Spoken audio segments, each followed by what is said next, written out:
right, our next presenter is Arne Thomsen from CSCS and ETH, and everyone CCS and ETH. Test, test. I hope the microphone works.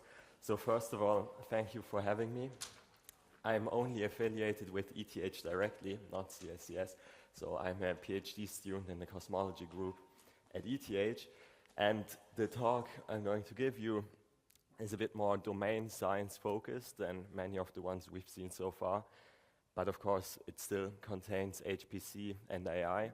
So I hope you'll still find it interesting. And these are the collaborators I've been working with, first for at ETH and the second two in the US. And yeah, this will be about simulation-based inference of cosmology. So let me start by explaining to you cosmology in a nutshell, very, very briefly. So at its most fundamental level, cosmology is a subfield of astrophysics. And there within astrophysics, it's the field that is concerned with the biggest scales and studying the universe as a whole. So we are interested in the origin of the universe, its evolution, and its ultimate fate. And I'm sure you've seen pictures like the one here on the right-hand side before.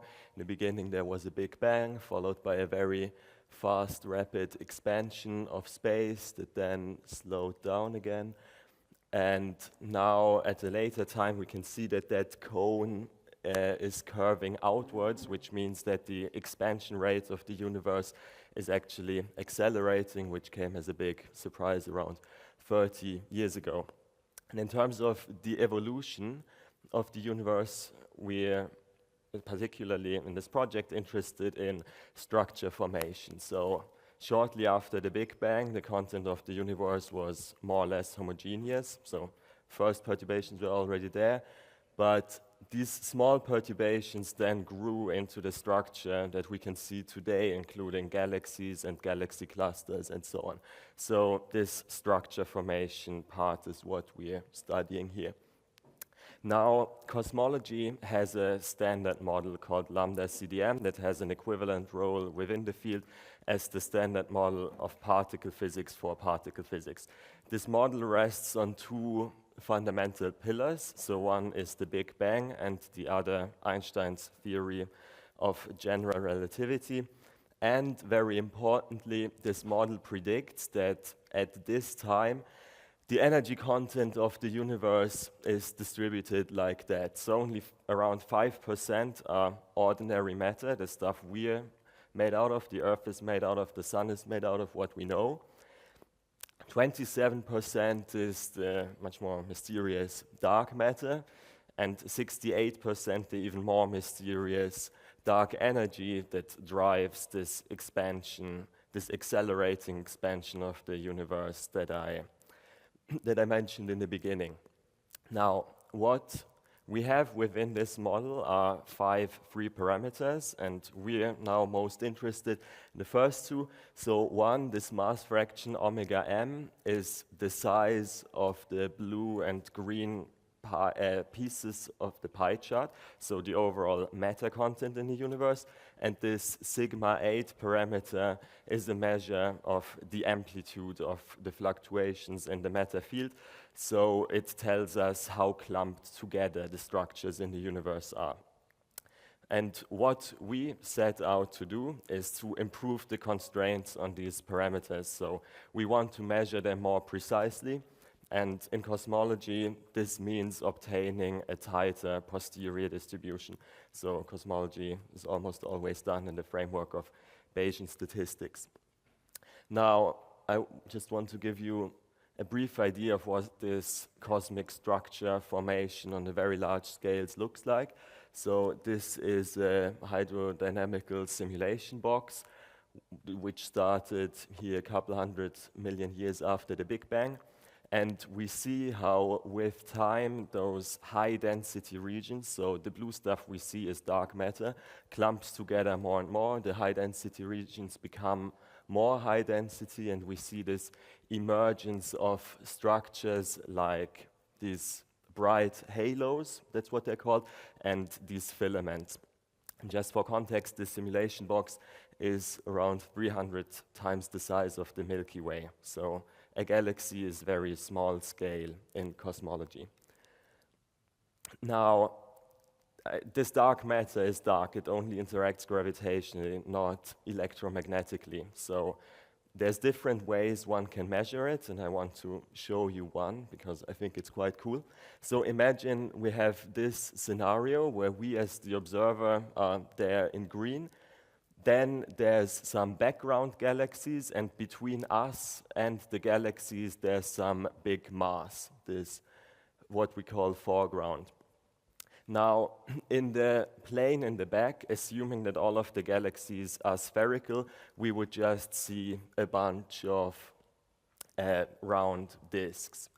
But as a consequence of general relativity, the intermediate mass there, this foreground mass, the dark one, acts as a lens in this case, so it influences the path the light takes us. So here it's very exaggerated, but we as the observer would see something that looks more like what we have there on the upper right-hand side. So you can see this distortion that is caused by the lensing mass. Now, in reality, the galaxies are not spherical, and even in the background plane, the pink one, they are not round, but imagine them as disks that are randomly oriented with respect to ourselves. But even in this case, where the galaxy shapes are randomly distributed, we can still see some distortion in there. So the lens introduces correlations into those random shapes that we can measure. So this measurement give us an idea of how much mass there is between the background galaxies and us. So even though the dark matter doesn't interact via light, we can still measure it in this way. Now, in the previous illustration, the effect was greatly exaggerated. Actually, in simulations, we can separate the signal, this weak lensing signal that I just described, and what's called shape noise, the noise that comes from the random orientations of the galaxies. But on the same color bar, we see that the signal is tiny compared to the noise, and now if we add them up to our eye, the image on the right that includes the signal is pretty much indistinguishable from the pure noise. But choosing the right summary statistic, we can still extract information on the cosmological parameters even from the noisy image on the right. Now, in the standard approach, this is what's done. So the observation is just a big table of galaxies and their ellipticities and their positions. And from this is the black points here, we can directly compute a summary statistic, specifically a two-point function. Now, what's nice about this two-point function is that we can directly, analytically predict it from theory. So we can put in our cosmological parameters and make a prediction what the summary statistic is supposed to look like. So this is here indicated by the blue to red color bar here that designates different cosmological parameters that we fed in. And we see that the summary statistic changes with that. So if we compare our black points, the observation, with those colored bands, in the end we can get some parameter constraints. And this, again, is the posterior in the plane of omega m and sigma 8, the two parameters I told you we are interested in constraining. Now, this approach is nice because we can predict the two-point function analytically, but has known limitations. So to the two-point function, these two images here are identical by construction. So this means it is insensitive to the difference, but to our eye it's obvious that these two are different. There's much more structure on the left-hand side, much higher amplitude points. So we want to access that additional information on top of the Gaussian information that the two-point function is exclusively sensitive to. So this is where both simulations and AI come in, and I will tell you more about it later. But now in this simulation-based inference framework, we consider our observation as a map, so like an image. And our theory prediction comes in the form of a simulation. So we put in different cosmological parameters into our simulation and see what kind of image that gives us in the end. And this is the simulation-based part. Now, the deep learning part is that in this framework, we're flexible to use any summary statistic we want. So we parameterize it as a neural network and learn it to be most informative. And as I said, extract additional information. And in the end, in this framework, we can also do parameter inference and get our posterior constraints. Now, I already said this, but to repeat, the difference between a handcrafted summary statistic like the two-point function and a learned one like the one parameterized with a neural network is first the information content. So the neural network can pick up more. And then on more physics level, for the two-point function, we put our physics knowledge into this analytical prediction of its value. So the physics is inside the summary statistic in a sense, while the neural network itself doesn't care about the physics. So there we have to put all of our physics knowledge into the simulations that we're using. So this is data-driven and philosophically, fundamentally a different approach than what we had in the past. Now, the work I'm presenting here is part of this international collaboration called Dark Energy Survey.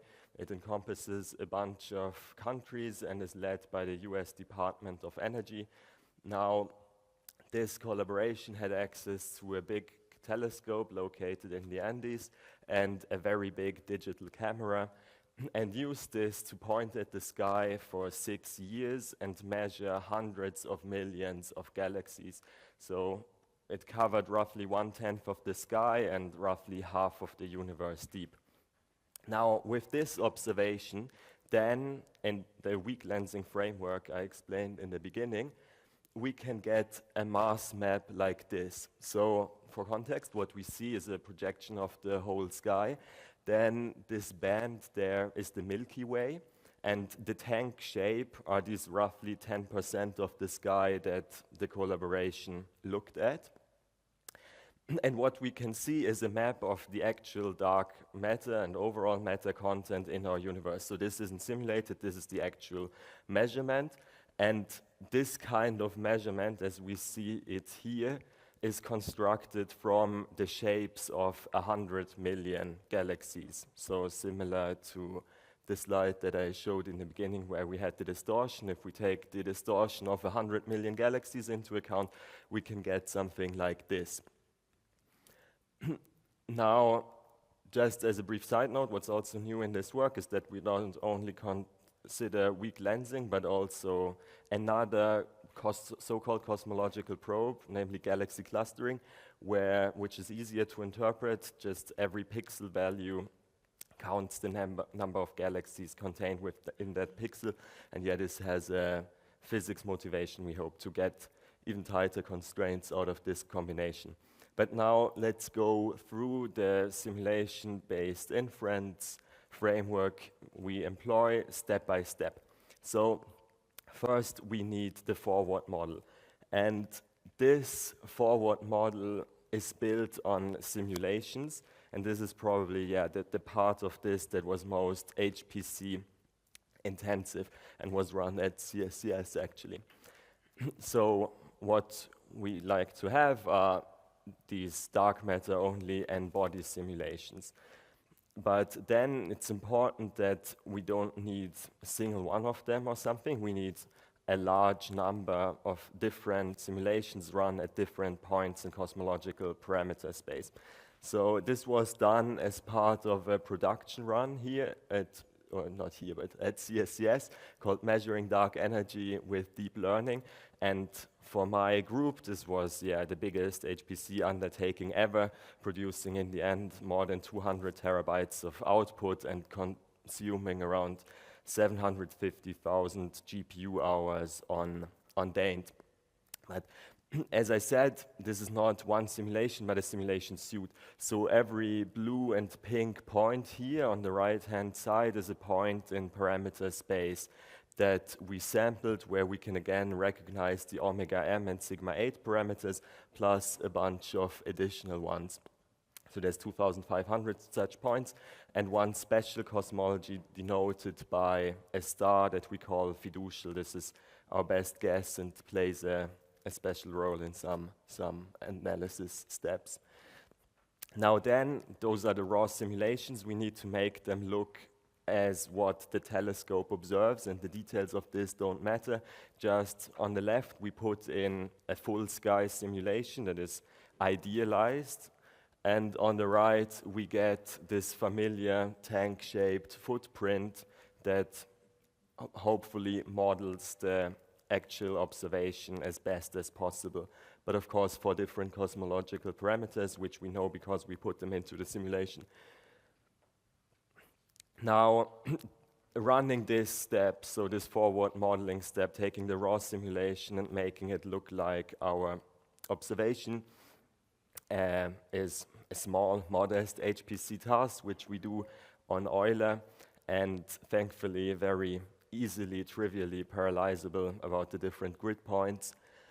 And yeah, can be run in a matter of a couple of days, and in the end produces around 10 terabytes of output that looks like what we have there on the right-hand side, just a bunch of examples like that, and images. And maybe one side note, so because we're covering 1/10 of the sky, we can't consider this as a flat image, but still have to take into account the curvature of the sky.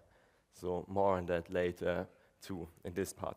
So now that we have a forward model, we want to learn the summary statistic, as I said.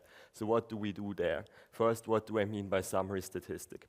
So we have a couple of spaces of very different dimensionality here. This dx I call the map space. So this is the image, and it contains roughly 4 million pixels. But in the end, we only want to constrain less than 10 cosmological parameters, which I've talked about, 2, omega m and sigma 8.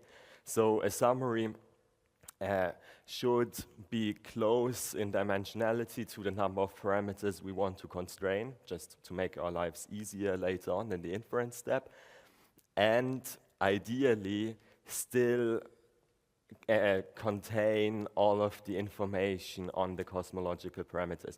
So ideally, we would fulfill this Bayesian sufficiency criterion here, where the posterior of the cosmological parameters doesn't depend on whether we feed in the full high-dimensional map or the low-dimensional summary of the map. So that's what this S of x means. And the learned part of this is, as I said in the beginning, that we parameterize the summary as a neural network that we train with respect to some loss function. Now, the most straightforward thing we could do in terms of training the network is just using mean squared error and letting the network predict the cosmological parameters directly. A little bit more sophisticated is this loss function that adds a covariance term that the network also predicts. Now, what's interesting about these two is that if you imagine training the network, it would take place over the whole parameter grid. Now, this is in contrast with the following loss function that only needs this fiducial special cosmology that we saw with the star on the earlier slide and derivatives around it. So we saw that there's way more simulations on the grid part than the fiducial part. So we can already imagine that in terms of training the network, how long it takes and so on, there's quite a big difference between these two approaches. And yeah, this is something we're looking into. Now, the network architecture I use for this is a little bit exotic because the data comes on the sphere. So, as I already said, we don't want to project to flat 2D. We want to keep the curvature. So we need something that works on the sphere. Then we're actually not considering the full sky, but only this tank-shaped footprint within the sky. So then a graph representation of the pixels becomes advantageous because we can just construct the graph from whatever is included and forget about the rest. And finally, we're using a specific pixelization of the sphere for physics reasons. So together with SDSC, already a couple of years ago, a specialized architecture has been developed called DeepSphere that implements graph convolutional neural networks that fulfill exactly all of these criteria. But in the meantime, we're also playing around with vision transformers that don't fulfill this, but still work in some cases. Now, in terms of what I, as a PhD student, run, because the simulation suite was already run in the past, the heaviest thing is training the neural networks. So to that end, of course, I need access to GPUs. And because this project is funded by the US Department of Energy, I have access to the Perlmutter cluster at NERSC, which has 4 A100 GPUs per node. Now, there, the training pipeline is written in TensorFlow 2, and I use Horovod to distribute the training both over multiple GPUs within a node and multiple GPUs across nodes. And on the right-hand side, you can see that the throughput on Perlmutter, so on the x-axis we have the number of nodes, scales quite well. So the throughput scales well as a function of the number of nodes. And in my title, I had fast inference. So this training can't take too long because there's always different choices in the pre-processing we want to try out, or we find a bug or something else. So we aim that the network training doesn't take more than 24 hours. Now, for the last part of the pipeline, obtaining the parameter constraints, I will just give a brief outline of what we do here in this simulation-based framework. So first, we evaluate our network on the whole grid of cosmologies, which then gives us samples from the likelihood here, summary, given cosmological parameters. Then we fit a normalizing flow to this, so a conditional normalizing flow that directly learns the likelihood. And this is possible because we have such a large number of realizations also per point in the cosmological parameter space. So fitting this works really well and reproducibly. Then we just apply Bayes' rule to get the posterior out of the likelihood together with the prior, and in the end use MCMC to sample this. Now, in terms of HPC, this step is very cheap because, as I said, the summary network in the previous step compresses these maps down to, let's say, 10 dimensions. So here we are only working with the summary anymore, not the full-scale map. So this is cheap and can be done in a Jupyter notebook in a matter of a couple of minutes on one A100 GPU on Perlmutter. Now, in physics, within this dark energy survey, there's a lot of steps that need to be taken before you're allowed to touch the real data. So what I'm showing you here is not real data results, but only simulation on simulation results used to validate the pipeline. And I show you a comparison between this standard approach of the two-point function versus the simulation-based approach with the learned summary statistic. Now, weak lensing is a very noisy measurement, and so far, and I have to say that these results were obtained for a previous smaller data set, so I hope that it has improved in the meantime. While the networks definitely do something useful, they're actually somewhat being outperformed by the two-point function, which in the case of weak lensing isn't super surprising. So with all of this, there's some additional physics I'm not telling you about in the background. So how well the networks perform really greatly depends on how much you smooth your maps, and you have to smooth your map discarding some information. And that's a detail we can maybe talk about later. And for galaxy clustering, just fundamentally, because this cosmological probe includes more non-Gaussian information, we see a very big difference between what the networks can extract from the data and what the two-point function can extract. But yeah, this is all still very early, and we're quite confident that we'll be able to improve these results some more. So now, to conclude, let's go through the title of my presentation step by step again. So fast, because we're using Euler and Perlmutter, and aim to train the networks in less than a day. Then the inference of cosmology I showed you was simulation-based and powered by a conditional normalizing flow that directly learns the likelihood. Then the high-resolution maps come from these Cosmogrid V1 simulations ran at CSCS, and the following forward model that mimics the effects of the actual observation of the telescope, and we're in this combined probes framework of both weak lensing and galaxy clustering. And finally, using deep learning, so as I said, we construct our summary statistic by teaching a neural network to compress the maps and keep as much information as possible. So with this, again, I'd like to thank all of my collaborators and thank you for your attention.